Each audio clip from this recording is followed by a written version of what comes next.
Bueno, y estamos pensándonos a nosotros mismos y con esta cuestión Malvina. Julio, Diga. 2 de abril del 82, ¿dónde estabas? Estaba en mi casa, yo vivía por el barrio de Caballito, me desperté, fui a buscar el diario y encontré la tapa del diario para arriba con la noticia de la recuperación. Y me acuerdo que fue la sensación así física fue de un vértigo, como que el piso no había más, y una cosa que en el segundo, a los segundos que siguieron me di cuenta que era, yo venía pensando en la dictadura militar, trabajando como podía, con las pocas relaciones que en ese momento se estaban empezando a recuperar. Y esa noticia a mí me cambió el paisaje de pensamiento, digamos.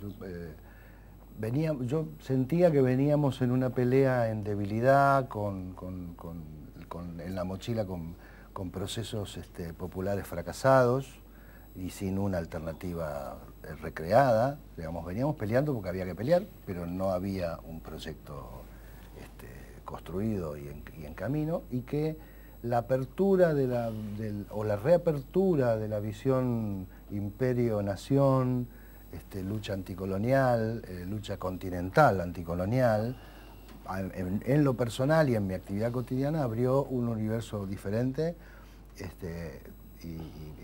y creo que es uno de los aportes no buscados de ese 2 de abril. ¿Tuviste amigos o compañeros que estuvieron alistados o peleando? Sí. ¿O conocidos, familiares? Sí, pero no en las islas. Ajá. Fui conociendo después. Continente. Sí.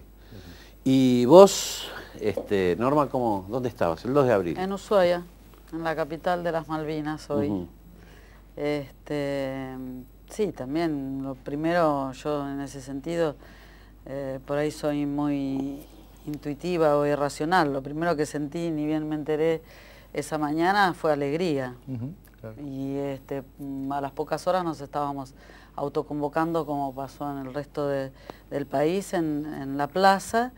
Y bueno, y después se fue haciendo más concreta la cuestión de la guerra, que la teníamos ahí nomás, a los pocos días.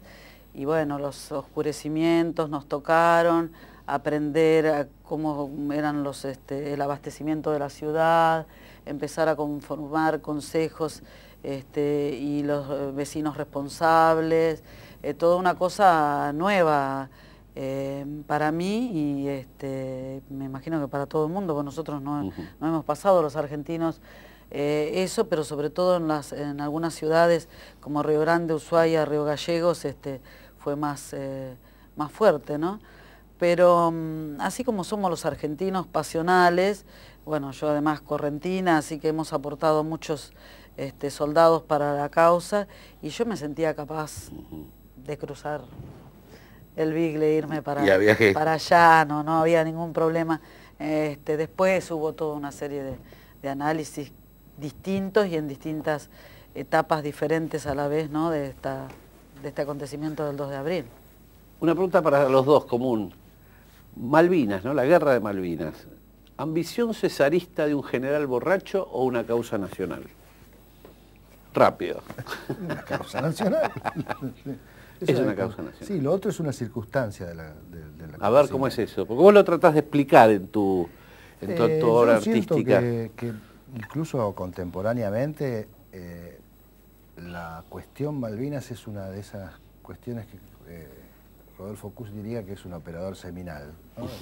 Es ahí donde uno puede pensarse todo el tiempo a sí mismo, y tanto ahora como antes de la guerra. Era y sigue siendo una cuestión en la que la comunidad puede ir a pensarse a sí misma en el pasado y en el futuro. No hay muchos de esos acontecimientos contemporáneos con esa capacidad simbólica, digamos, ¿no? de reflexión permanente. Así que eso es Malvinas. Dentro de eso hay un accidente, una circunstancia.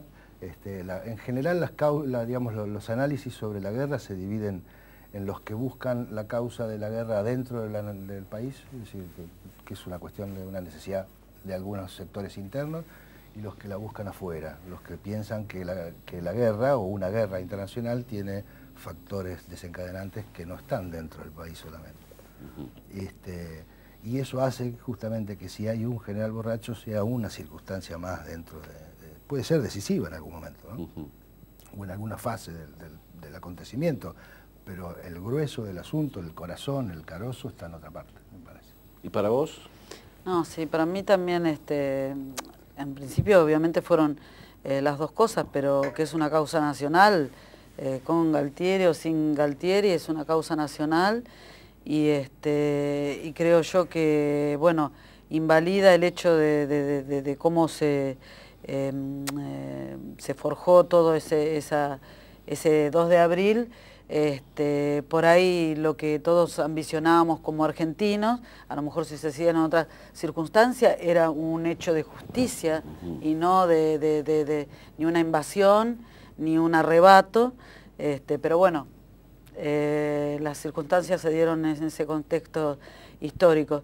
Yo creo que sigue siendo un tema como podía ser el peronismo, que es un sentimiento. Claro. Después por ahí investigás, lo racionalizás, encontrás todos los argumentos, que es en lo que nosotros también queremos trabajar a partir del observatorio, que es formar ese sentimiento natural que tienen todos los argentinos acerca de la cuestión Malvinas, con fundamentos que sirvan para racionalizar, para defender en los foros que nos toca hacerlo, darle fundamento a todo lo que nosotros creemos que es justo, ¿no es cierto?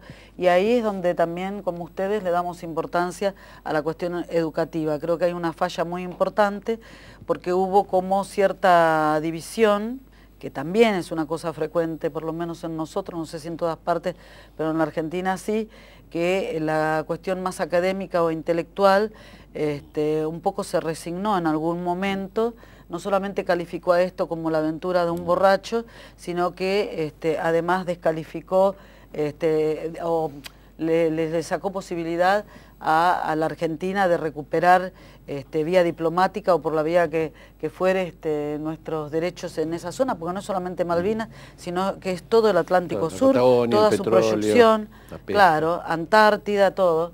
Entonces, bueno, eso es una cosa que se abre, como decías vos, es el tema puntual, Malvinas, que no es la guerra de Malvinas. La guerra de Malvinas es un punto más, pero claro, un hito más en la historia que tiene que ver con todo, ya digamos que del virreinato del Río de la Plata a hasta ahora. Julio, sí. Dijiste una causa nacional, te jugaste inmediatamente, ¿no? Por lo tanto, es una causa unitiva, o sea, de unidad, que tiene una potencia de unidad hacia el futuro. ¿Cómo se aporta desde la cultura a una causa unitiva? Es para el futuro. Qué pregunta.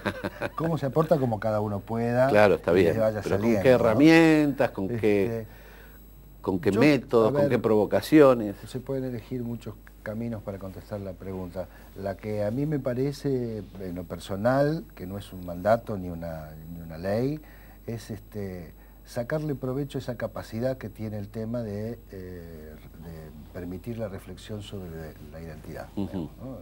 En todas las dimensiones, porque lo que ella decía recién, de ir separando los temas, claro, están todos los temas mezclados ahí, porque uno puede discutir sobre qué industria necesita pensando la guerra, por ejemplo, y pensando la defensa, ¿no? O puede pensar el territorio, ella dice también, no es un problema de dos islas, es un problema de todo el Atlántico Sur, es decir, de un cuadrante del planeta, digamos, el cuadrante sur del planeta, es una cosa importante y entonces uno inmediatamente deduce, bueno, otros deben estar mirando esto también, ¿no? Efectivamente, o sea, por eso están ahí. Es decir, que uno piensa su posición planetaria también desde ahí. Parece delirante la cantidad de cosas que pueden abrirse a partir de un fenómeno. De un fenómeno. Me parece que la tarea de cada uno de nosotros en lo que tiene que ver con su temperamento, su especialidad, su perfil, sus deseos, es abordar ese tema no burocratizándolo, es decir, evitando la visión técnica, ¿no? Es decir, siempre creo yo que no se puede abordar ningún aspecto parcial de la cuestión Malvinas, por ejemplo, el aspecto diplomático, el aspecto de la defensa, la estrategia de la guerra, si se olvida esa dimensión fecunda que tiene el tema como totalidad, como factor que nos permite pensarnos a nosotros. Pensándonos a nosotros mismos, justo me das el pie para ir al tercer bloque, en el cual vamos a hablar sobre un congreso, porque también hay que discutir el tema Malvinas como causa sudamericana.